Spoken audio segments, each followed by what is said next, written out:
And I'm generally just where the Smith family is at, because it's a huge organisation and covers so many aspects of the social framework to do with our youth, and I'm sure there are other areas that I'm not familiar with too. So, Erryn, I do welcome you here and invite you to come up and talk to us. Thank you.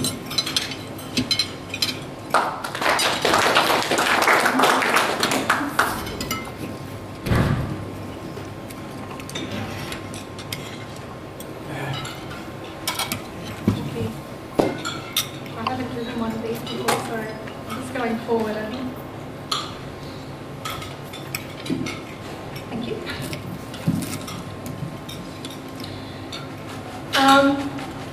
It is National Reconciliation Week this week, so in light of that I just want to respectfully acknowledge the past and present traditional owners of the land that we are gathered here today. It is a privilege to be standing on Yugambeh country. I also acknowledge the contributions of Aboriginal Australians and non-Aboriginal Australians to the education of all children and people in this country we live and share in together. Good morning, members of the Hope Island Rotary Club. Thank you for asking me here today. My name is Erryn and I am the Coomera Learning for Life worker for the Smith family. I'm here this morning to talk to you about the Smith family and Learning for Life, to share my experiences as a Learning for Life worker, provide an update of my work in the Coomera area, and express my humble support and appreciation for inviting me here this morning. To begin with, I'd like to share a little bit about myself and my background. I'm a descendant of the Rose family. We were the first free white settlers in Australia to be granted land. Our original family cottage, Rose Cottage, still stands to this day in Windsor, in New South Wales, and is a part of the Heritage Park there. My grandmother's line made their way up to the Northern Tablelands and found their way to Tamworth. My father's parents were World War II migrants who came here after the decimation of their beloved Holland in search of new beginnings and hope, and they found that in Tamworth, where my grandfather built a very successful business. So it was to be that my mother fell in love very young with my father and gave birth in 1974. Not long after, my father tragically died, and my mother struggled at times, financially and emotionally. I came to the embarrassing reality very early in my primary years that I was going to be that girl with second-hand uniform, the second-hand shoes, and the hand-me-down clothes. This was due to my mother's own lack of education and the fact that she had children very young. So I just wonder if you can imagine being a young girl going into St Vincent de Paul to buy your clothes, and how self-deprecating it was.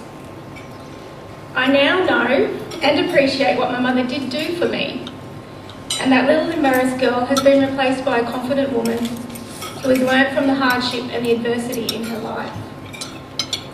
It was at a very young age that I set very high expectations for myself, and I knew that education was the key. I wasn't the most academic, but I was keen to learn, and I was very engaged in my school community. I was involved in the school band, I was involved in the SRC, I was involved in debating teams, and I was a public speaker. I had an extreme love of music, and I was chosen 2 years running to represent my school in the state music camp in Sydney. My heart was broken when my mother could not afford to send me the second year running. Thus, my resentment and my embarrassment to our lower socio-economic position resurfaced. These situations would often spur me on. However, sometimes I did lose sight of my goal. But it was the birth of my first child that cemented my desire for a better future for him, and I absolutely did not want my children to go without, as I had to. As a consequence, I was the first in my family to finish Year 12, get my HSC, go to university, and get an associate diploma in education. So after 8 years in education, I decided to look for new professional challenges, and I also took some time off to spend some quality time with my daughter before she went to school. I worked part-time for my local council in this time on their Safer Suburbs initiative, which was a youth-based project. and I also worked for them as a youth worker in their Beach Beat summer program. It was through this that I discovered that I really loved working for community and the young people in it. Unfortunately, the Northern Rivers of New South Wales has little opportunity in this field, so we moved here to the Gold Coast in January. In the first week of our move here, I found the position for Coomera Learning for Life worker, and I applied. I was a successful applicant, I'm happy to say. I also feel very privileged to be working in an organisation that is dedicated to breaking the cycle of disadvantage through education, because as I have said to you this morning, education broke my cycle of disadvantage and it opened up a world of opportunity for me and my family. So I feel in a way that I've come full circle. The Smith family. We were founded 90 years ago in 1922 by 5 businessmen who were returning from a trip to the Blue Mountains. They debated whether everyone was enjoying the Christmas spirit, so they went to an orphanage where children were there without the love of family, and they gave them the joys of Christmas, toys and treats. They were happy to do this anonymously, and when asked their names, they said, "We're Smiths, we're all Smiths, we're the Smith family." And so the Smith family came into existence 90 years ago. The Smith family has continually evolved to respond to the needs of disadvantaged Australians. During the Depression of the late 20s and 30s, the Smith family assisted with the food and clothing needs of thousands of Australians. In 1933, when rheumatic fever became a major health issue affecting children, the Smith family set up a special hospital to care for them. Mount Arcadia operated in Parramatta until 1958.